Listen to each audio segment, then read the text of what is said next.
Shalom, everyone. My name is Chad Martin, and I will be your host today. I am the director of the Northeast region of the Israel Ministry of Tourism. And I have to say, I'm very excited to be hosting this Middle East briefing because once upon a time, I was in many of your shoes. I started out 15 years ago selling destinations in the Middle East, and it means a lot to be able to present on them and give you a briefing. And there's so much to share.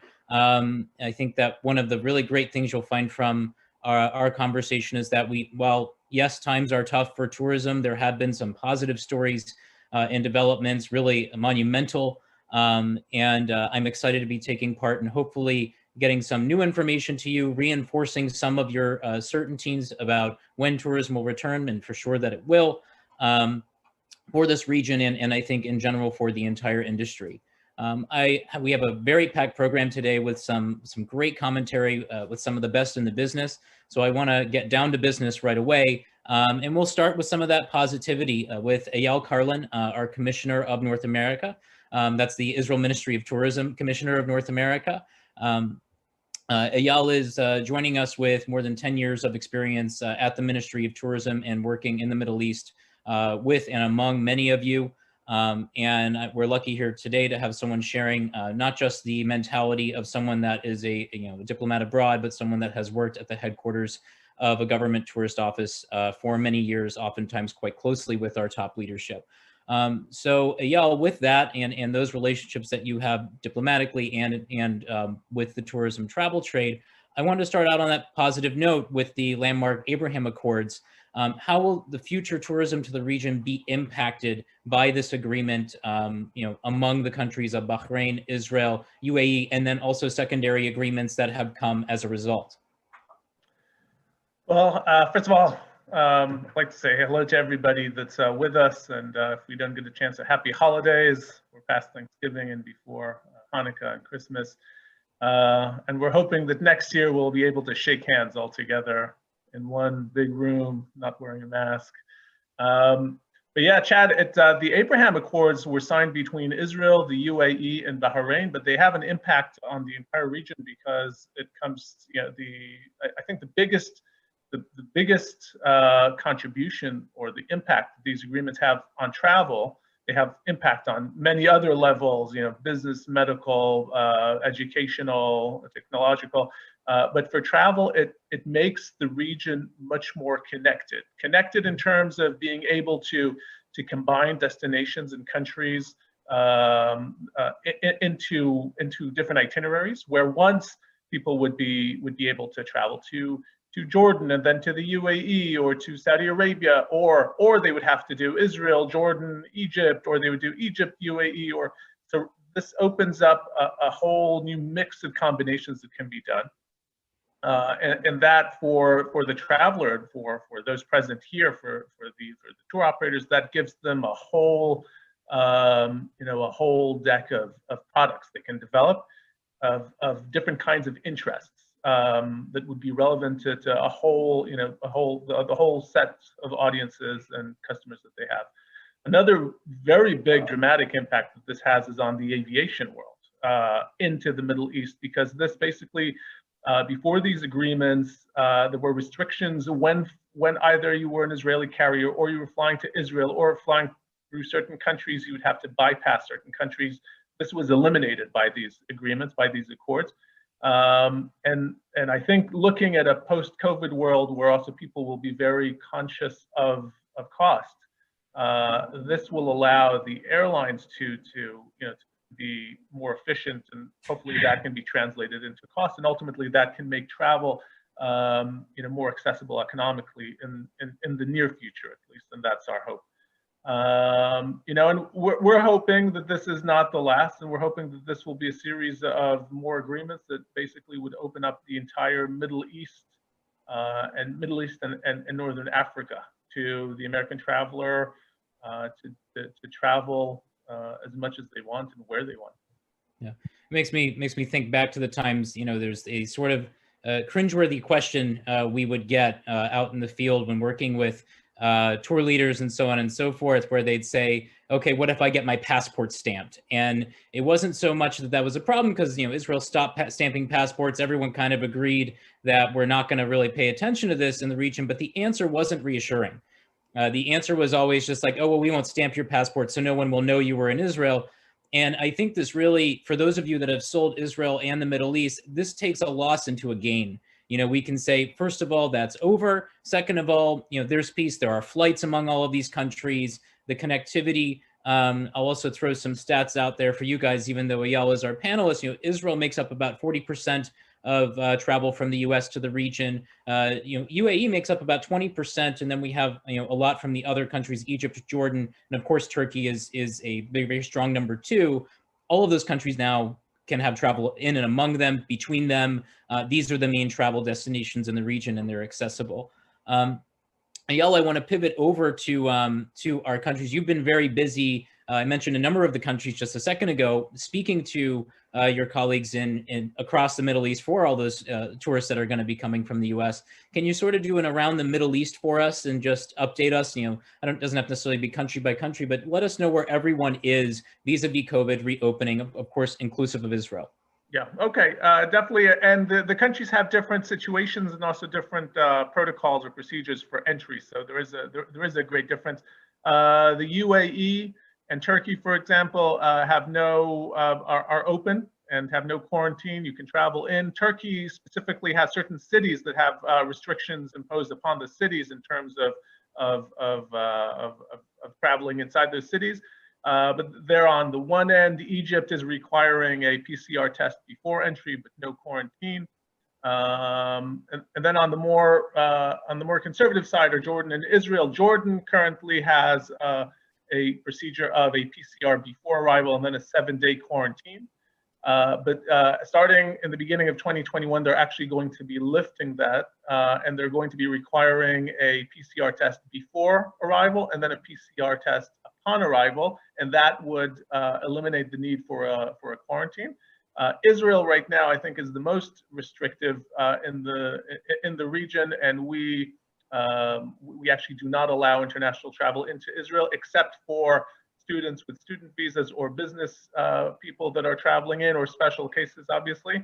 And also that would require a PCR test before. But I think what we see in all of the countries in the Middle East is that they've all been building and implementing PCR or testing capabilities inside the airport, and preparing for what I think all of us are hoping that in Q1 we'll be moving into the next phase of international travel, which would be some kind of combination of testing before you take the flight, test once you arrive into the destination, making sure that we have technology that can carry that information onto all the necessary bodies within the countries, insurance companies, hospitals, the airlines.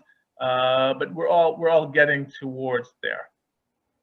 Okay, great. So here is you'll be hearing more from Eyal on our panel discussion just in a few moments, but thank you, Eyal. There's a very brief, short update on just about every major country that you might be selling from the region. Of course, with the Middle East, it's a general region. It depends on which countries you're including in it, but thank you, Eyal. And now we'll move over to our next panelist. Evan Weiss is the COO and principal of LW Hospitality Advisors, as well as an adjunct professor for the hospitality school at NYU.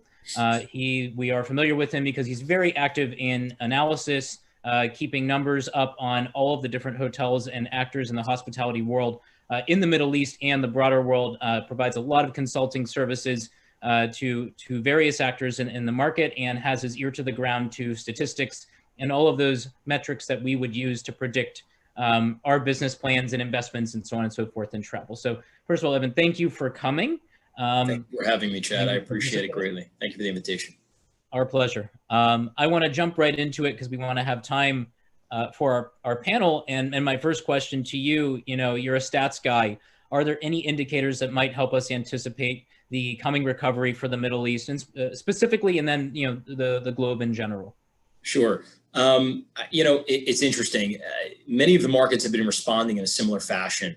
The United States, which is where we do most of our work, Obviously, as we all know, there are federal mandates, there are state mandates, and then there's municipal mandates, literally that differ from county to county. So you can literally cross a line, in moments in a car and be in a different zone, if you will, that allows for things like indoor dining or hotel stays or whatever sort of interaction for parties and events and things like that. So I don't know that there's any early indicators right now that we're seeing. We're seeing a general sort of limited recovery happen worldwide, where I think I looked at statistics earlier today about Israel, and it's actually a very similar recovery to the United States. Leisure seems to be recovering initially, and then a little bit of corporate, although very little of that, little to no group, and little to no international travel. And in Israel, as we all know, international travel and Middle East in general, international travel is pretty significant in terms of the demand. In addition to that, it's also a significant spend in the market where the international travelers tend to stay longer and spend more money, no different than the United States and many places in Europe. And Israel being as small as it is definitely impacted by that, probably in a disproportionate way. The one thing I think that we can say now that we didn't know, heck, even 30 to 60 days ago, is the vaccine. I actually spoke to someone today who told me that their spouse is a physician in New Jersey, and that they are beginning to administer the one of the drug company's vaccines within the next 30 days to the hospital workers, which is pretty incredible. I had not heard that. I didn't realize it was that close or that imminent in terms of distribution. Most folks that I'm speaking with here in the U.S. and again looking at the recovery in Israel and the Middle East, it looks quite similar. Is that the recovery looks to be pretty much stalled at this point, sort of a flat, plus or minus 40 to 60% decline in RevPAR and EBITDA over the year prior. For the same period the year prior, obviously the summers tended to be very good in pretty much all markets. Again, Europe, the US, the Middle East, where RevPARs were down maybe only 30, 40% versus 50, 60, 70% versus 90%. Which we saw in March, April, and May. They started ticking back up in June when the leisure travel picked up, have dropped off and sort of had this stabilized level. So, which we will probably be at until the vaccine is widely distributed, which is frankly expected to start happening this winter, as I just mentioned. And if that can continue on through, we should be looking at a very good beginning of a recovery in the start of Q2 into Q3, and Q4 could even be somewhat normalized, where I would love to join you, Chad, and Eyal in Israel for the Hotel Investment Summit in November. That would be the penultimate. So we'd love to see you there. Some of the numbers that get tossed around in the media, even the travel media, tend to home in on 2019. Is that really a good year for us to home in on for a measure of success, or are we looking more just to get back to a healthy level? That's a very good question. 2019 tends to be, sort of that pinpoint number as a average, right? Sort of as the last time of normalization. When we do valuation work anywhere throughout the world, we typically look at when will we get back to some level of normalcy, we call it. And typically that level of normalcy is somewhere around, depending obviously on the, if you're looking at it on a market level, sort of an average between 17, 18, and 19. There's always anomalies in markets, whether it's whether the anomaly is weather related, whether it's a hurricane, a drought, a fire, whatever it may be in certain areas of the U.S. or in Israel, or if it's politically related, whatever it may be. So in order to really smooth out those anomalies to a large extent, or it could be an influx of supply, whatever it may be. So 17, 18, 19, kind of looking at that trailing 36-month period of some level of normalcy. Again, 19 was records for Israel, if I'm not mistaken. I believe 72% occupancy nationwide, which is all but incredible. Average rate being the highest, RevPAR being the highest, EBITDA being the highest, and we had a similar situation in the United States. So looking at 19, to your point, may not be a very good barometer. But looking at an average of 17, 18, 19, sort of the last 3 years of the prior cycle is probably a good average barometer to take a look at. Okay, so we don't have to reach the record level to have a good level of tourism again, where everyone's working. I think that's good news for everyone. Definitely. I also wanted to ask you, we talked about the Abraham Accords just now. From a hospitality industry perspective, do you see any opportunities? Do you see, let me backtrack before that. do you see any sectors taking longer to recover, or any sectors that will recover more quickly as we move in to 2021? And additionally, what impact might the Abraham Accords have on that and the recovery? Absolutely. So when you say the word sector, you mean sort of a segment of travel, right? Leisure, corporate, group, et cetera. Right. Yeah. Leisure has returned faster. We saw it in the summer months, again, in Israel, here in the United States. And I think we'll continue to see leisure sort of lead the way. Actually, for instance, in the US, we're looking right now very much at the ski resorts in Colorado and Utah as to how they respond over the winter. And I think Israel is very similar, how a lot will continue to respond, over the winter and how it will perform. And we believe it will perform, again, it will still be, 20, 30 plus or minus percent off in RevPAR and EBITDA off the year prior, or even off the trailing 36 months prior. That said, it'll be much better from a leisure perspective. So leisure will return first, then corporate transient. In Israel, probably international. I think international to Israel because of the multiple types of international travel, whether it's business or affinity travel, religious travel, as well as just simple leisure tourism. That sector, that leisure transient will return rather quickly, especially once the vaccine becomes widely utilized and distributable. Corporate will follow, and corporate transient, that is, and corporate group will be the last to follow. Again, very similar to that of the US and Europe and Asia overall, because there's a lot of layers in corporate transient and specifically corporate group travel, whether it pertains to liability, risk management, and frankly, budgets at this point. We are in some level of a recession, and getting out of that recession will take some time. My hope is, I love this sector and I love this industry, and our hope is that the groups return. And the truth of the matter is, and saying all these things about statistics, everybody looks at the great financial crisis of 2008-09, what happened there, what happened after that, what happened post 9/11, what happened throughout the world, what happened, in the prior crises in 92, 94, et cetera. The truth of the matter is, this is so different than any of those other crises. Most of those other crises were economically driven in some way, and therefore the response was economically appropriate. There's no corporate group because people laid people off, et cetera.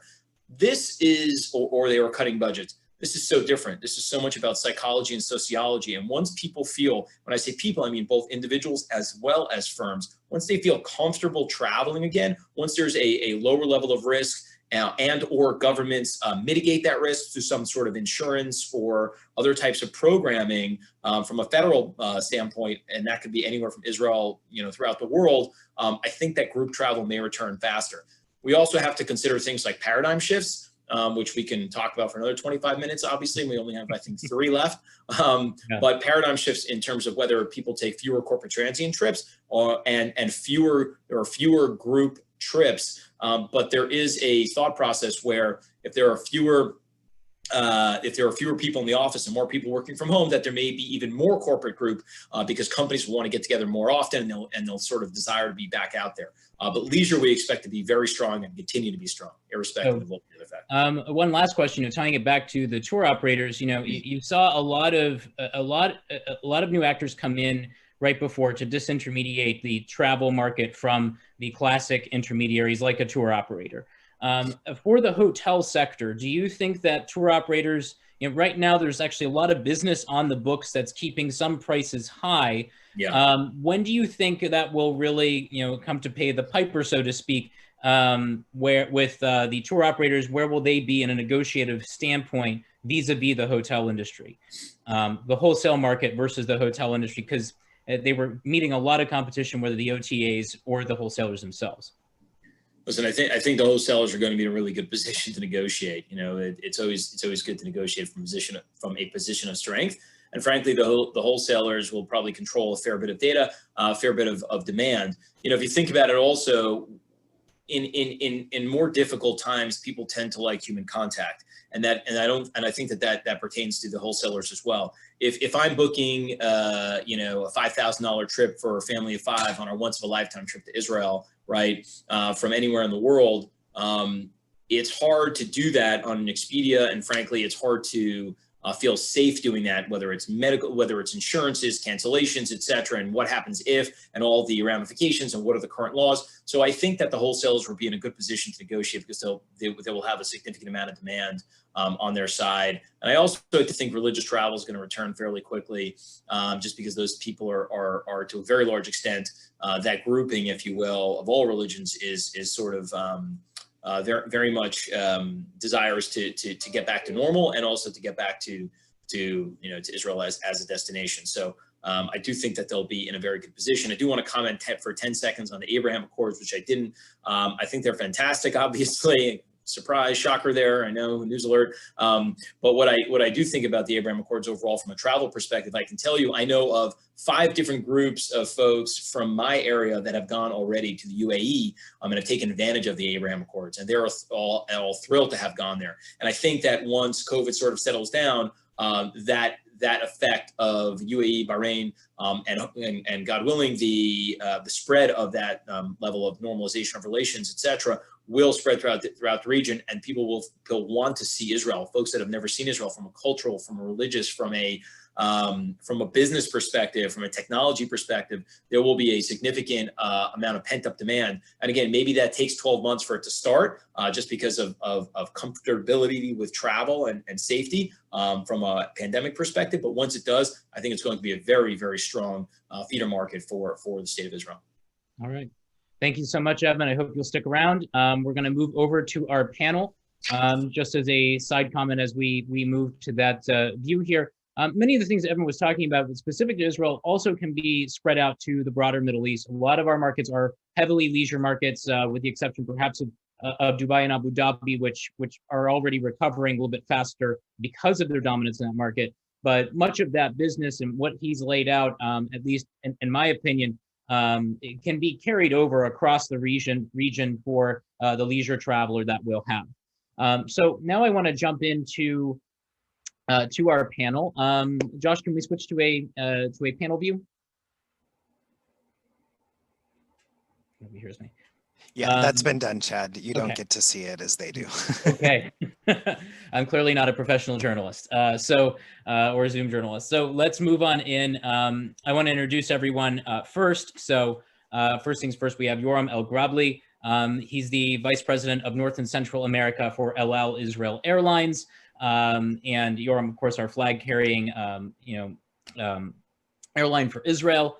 Additionally, we have Ronen Nissenbaum. He's the president and CEO of Dan Hotels, also a lifelong executive, or maybe not lifelong, but career-long, for a very long time, executive of major hospitality brands. Eyal Karlan is back with us again as one of our panelists. And of course, last but absolutely not least, Diana Ditto, the director of product design for Colette, our active member on the panel today. And Diana, I wanna start with you.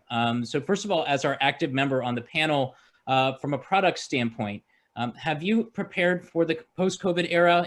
Or what types of programs have clients expressed the most interest in right now? Sure. So I think, like so many companies, whether you're airlines, hotels, coach companies, attractions, at the beginning of COVID, we were under the impression that there would be a fundamental change in how people explored the world. And so we were brainstorming and ideating on the future of travel in a post-COVID world. And it was going to be not apocalyptic, but very changed from what we know today. And with having continual conversations with our travelers, we're constantly in touch with them via surveys, but also, I think more importantly and more insightfully, on the phone. I could tell you I've probably spoken to 50 of our previous travelers. And also by looking at their booking patterns, we're seeing a shift to what people did before. We were under the impression that small group travel would be all the rage, and it is definitely a market we see strengthening and growing. But people are also returning to our classic product as well in relatively similar numbers to where they were previously. We also thought people were going to be wanting to spend more time outdoors and, stay away from some of our river cruise product, which would affect Egypt. And they're not. They are returning. And I think with the news of the vaccine, we were promised 1 vaccine by the end of the year. We have 3. And as Evan said, you know, healthcare workers here in the US are already receiving the vaccine in coming weeks. We are really excited to see things aren't truly changing. And so there's a level of normalcy and consistency, which is great. So staying with you, Diana, I just wanted to jump in and ask, you know, you're a product manager and, you know, we've worked together in the past. I know you've got a diversity of products, and before the pandemic, you were already updating a lot of your products. How did you go about doing that? What trends were you focusing on before? Because it sounds like more of the same is great, but, you know, there were some trends that were going on and you were gearing up for those already. How have you gone about designing new programs in the last few years for the Middle East region? Sure. So, I mean, really, this is a global trend, specifically for the Middle East and definitely for Israel. We are seeing people, they still want to go to the must-sees. You still need to get Petra, Giza, you know, the historic part of Jerusalem, the old city. But with that, people want the off the beaten track experience as well. And I know that's really an overused word, but we're starting to see the rise of secondary cities. And so, you know, in Israel, for example, we're spending time in the Golan Heights, which 2 years ago, you know, Chad, when you told me to get on up there and rent a car and just go, I was like a little skeptical, and went up there, and it's incredible. And we're actually seeing a ton of demand from our travelers to go there. You know, moving out of some of the larger cities into smaller ones like Zafat, which is fantastic. And so, you know, really seeing kind of the shift there. And most importantly, connectivity to meeting the local people. That really is what our travelers want. So yes, we're going to visit the pyramids of Giza, but we're also visiting a small farming community and having lunch with them. Yes, we are, you know, exploring Jerusalem and visiting Yad Vashem. We're also having home-hosted dinners with Orthodox families. So really, whatever we can do to introduce ourselves to the local people and experience as much as we can their normal lives. And I think that's where you're seeing a huge paradigm shift in terms of product development. And that's across every Middle East country that we visit. And the tourist board in Israel, kudos to you. You guys were instrumental in helping us really find a lot of these. It's hard sometimes to find farmers.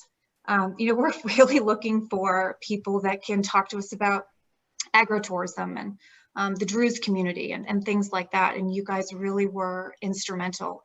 And consequently, we are seeing our business in Israel and the Middle East just skyrocket, because I think Colette really has taken a lead in not just including all of the major attractions, but actually peeling off some of the major attractions, really spending quality time at the attractions that we know our passengers are looking for and drive excellence, and then supplementing the time kind of visiting some of these smaller ones with opportunities to really immerse ourselves in the local culture.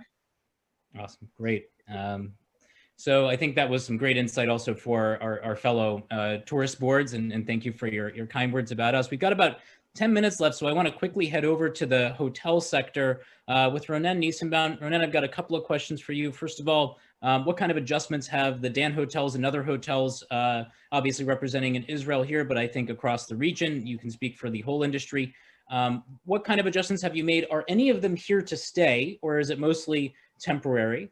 And then lastly, you know, what have your relations been with the tour operator market? How do you see your integration with the tour operator market affecting your broader success in the recovery?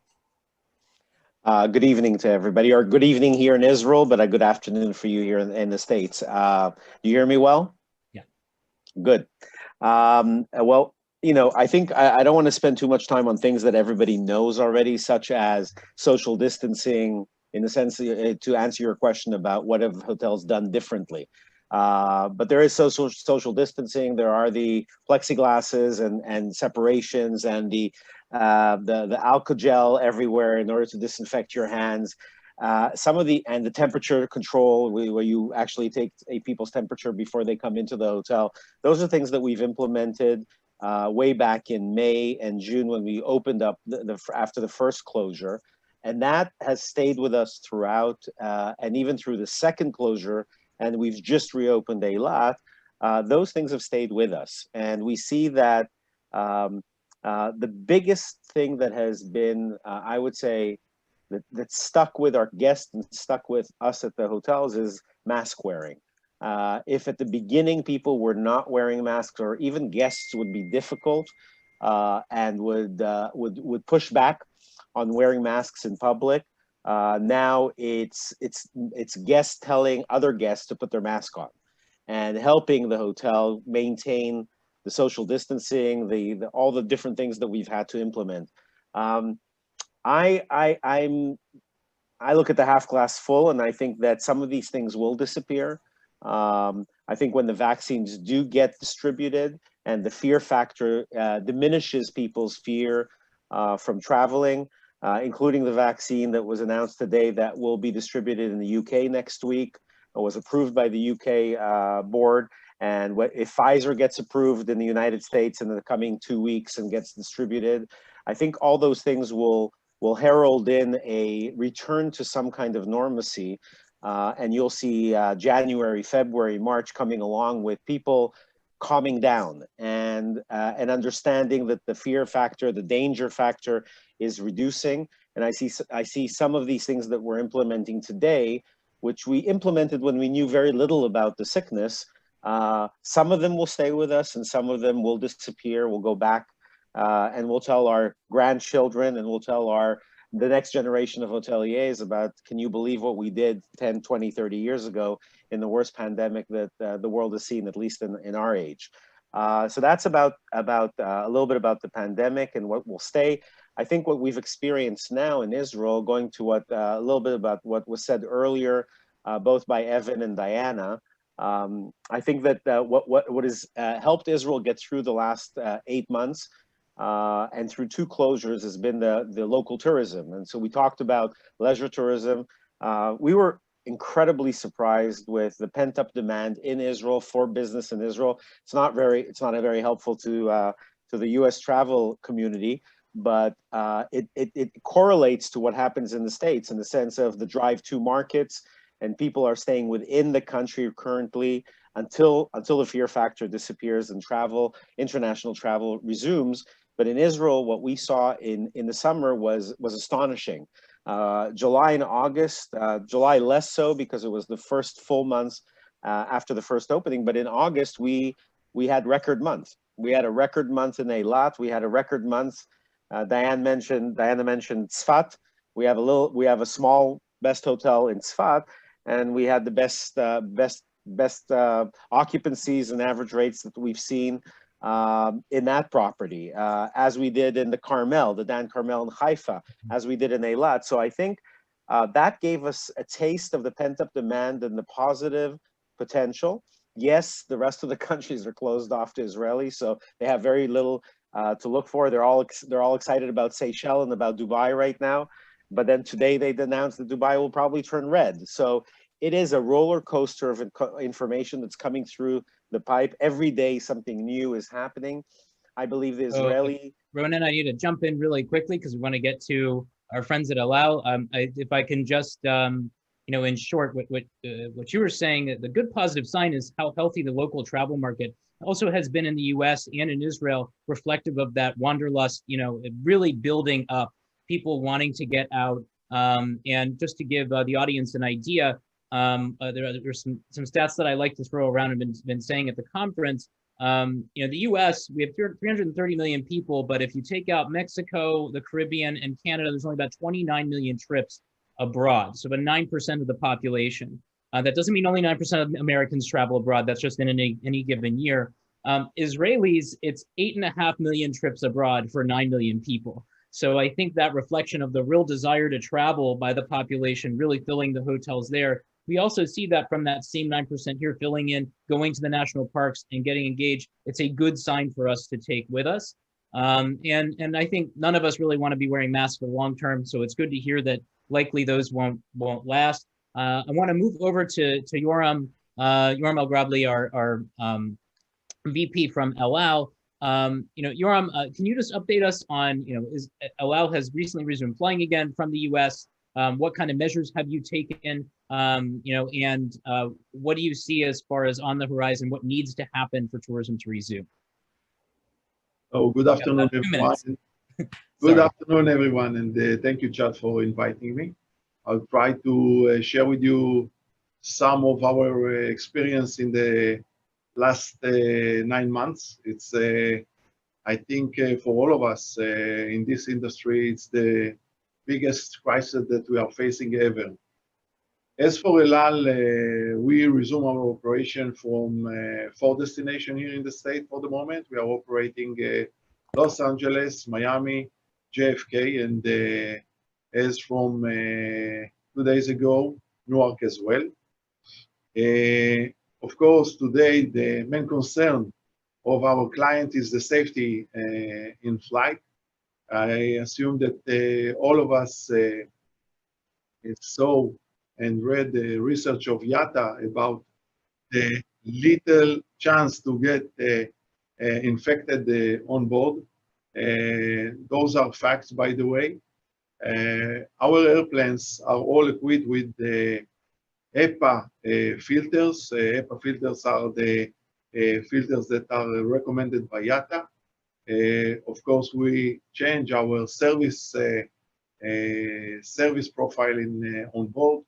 We are giving a safety kit, mask, food that is come wrapped and sterilized, and we are taking all the necessary steps in order to keep our client and our crews, of course, safe. You know that today the main issue for the tourism in Israel, and then Ronen mentioned about the tourism within the country. Today there are the most important and the most heavy restriction that we are facing, that the government are allowing only Israeli passport holder to come to Israel. And by that, for El Al, our traffic from the state to Israel, 60% from our traffic are American, and they are prohibited today from coming and visiting Israel. And I think that the main thing, and we, all of us, now we have to run the campaign with the vaccine, without the vaccine, because we know that the vaccine is coming, but we don't know how it will be impact. We don't know how many people will get vaccinated, how long the vaccine will be effective. So I think that we, parallel to the fact that we have to strive and to get the vaccine, we have also to get a way, or to find a way how to live with this virus for a long time, and to operate and to make our normal business as an hotelier, as an airline, as a tour operator, travel agent, and to work with the vaccine and without it, find a way to work with the vaccine and without the vaccine. And the campaign that we have to run today is how to open the sky to Israel, to non-Israeli passport holder as well.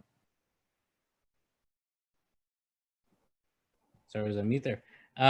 Okay, so we've heard from everyone on our panel.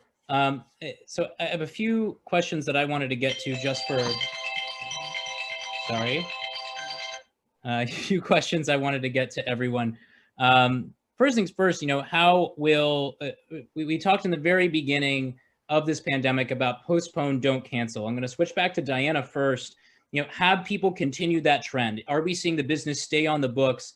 Because when I look at this as a tourist board, a lot of our best opportunities are the ones that are already there. Getting a group together in a short period, if we flip the switch tomorrow, isn't going to happen. So how is that looking for you? We have seen that trend, which has been fantastic. Our numbers for 2021, particularly in Q3 and Q4, which is everyone's talking about, are looking very good. And, for Colette's market and actually a lot of the companies here at USTOA, We cater mostly to individuals 60 plus, and these are people that want to travel. It's not a matter of if, but when. So we are seeing strong numbers on the books, and then for 2022, fingers crossed, we'll have more of a return to normalcy. Okay. And the Abraham Accords, while I'm on you, Diana, how did those affect you, the opening of the borders between Israel and the UAE? And not just that, but the message it sends more broadly to the US traveler, how will that impact your clients and the US travel market? I think it shows what I think most people, everyone on this call already knows, that Israel is an extremely safe place to travel, and you really should have absolutely no concerns going there, and to the Middle East at large. And, you know, the Abraham Accords for a product development opportunity have literally opened up whole new product opportunities for us. So it is really exciting and a historic and extremely positive message. And Ronen, thank you, Diana. I think we're about to close very soon. We've got about 3 minutes left. Ronen, how do you see these accords opening things up from the hotel perspective? There's a lot of diplomatic business going on in Israel, you know, on an ongoing basis. So you're always involved in that, especially with properties like the King David. But do you see more general tourists coming in? How is that market going to be impacted? I'll try to be quick so I don't take any of Yoram's time. I don't want to get on his bad side. We've gotten a few delegations out of Bahrain, Dubai, Abu Dhabi over the last month, staying at the King David, as you quite rightly said. I think business delegations, formal, royal, governmental delegations are certainly the first things coming through the pipeline. Some business delegations that are coming through. I think it'll be a little while before, and even if we see it coming into Israel, I mean, it's going to be in the thousands, not in the hundreds of thousands or millions.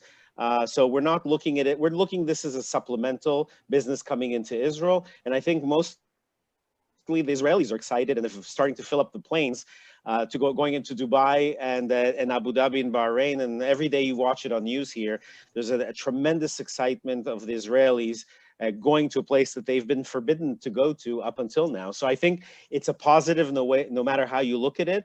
You just have to put it into proportion of what is the potential for that part of the world to come to us. I have to stop you there. Well, actually, you stopped yourself there. Yoram, how is this agreement going to impact aviation in a positive way?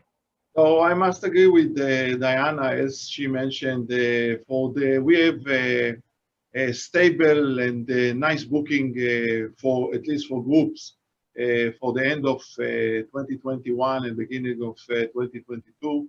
People are eager to come and to revisit Israel. Not only that, I'm hearing here from business people and our ethnic market that they just need the accord no matter what.